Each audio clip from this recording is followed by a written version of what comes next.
হই কি বারণ লম্বা কুল বালিশে রসে ভরা নতুন লে অল্প করে খা। না রে ভাই খাবো না, এমনি বাড়িতে এত কাজ করি তাও বাপের মন ভরে না। আর এগুলা যদি খাওয়ার দেখে যে গন্ধ, আমার বাপ আমাকে বাইর থেকে বাইর করে দিবি মারতে মারতে। আমি খাবো না ভাই, তোরাই খা। আরে লে একটু খা, বন্ধু বাড়াবি না। বন্ধু যদি নাহি তাকে পাশে যৌবন জ্বালা হই কি বারণ লম্বা কুল বালিশে রসে ভরা মামুন মামুন জীবন একটু খাবু, একটু খা।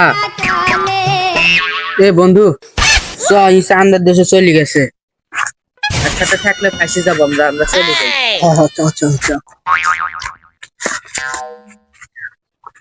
কি ভাই মাল খাইছে?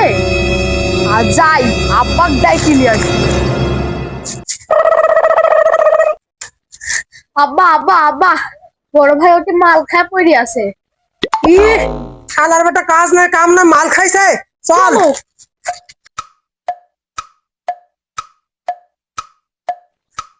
আব্বা আজকে শালা শিক্ষা দিব। আব্বা সেইটা দিবে পড়ে আছে। শালা তো কঠিন মাল খাইছে, লিখন পানি আনতে এক গিলাস। আচ্ছা আব্বা। আব্বা এই লও পানি। A few moments later. আর মাল দিস না আর মাল দিস না।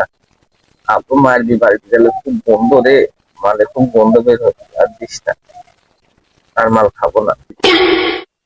লিখন ধর হুস না, এক বাট লিয়া জ্বালা চলো তুই ভাই মিলে আজকে বানাবো।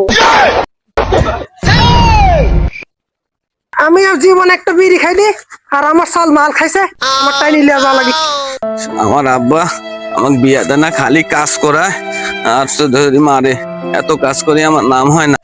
এসব আব্বা, তোমার নামে তোমার বেটা উল্টা পাল্টা কথা করছে, কি বেদব। দোস্ত, আমার বাপের আমার একটা ছোট ভাই আছে দালাল, বাপের খালি পাম্পটি দেয় আর আমাকে আব্বা ধরে ধরে মারে। আমার ভাই ওটা দালাল। শালা আসলে ভুল কথা বলেছে।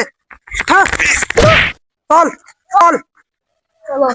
বন্ধু জীবনটা বেদনা, আর মাল খাবো না। কি মাল খাওয়ালু।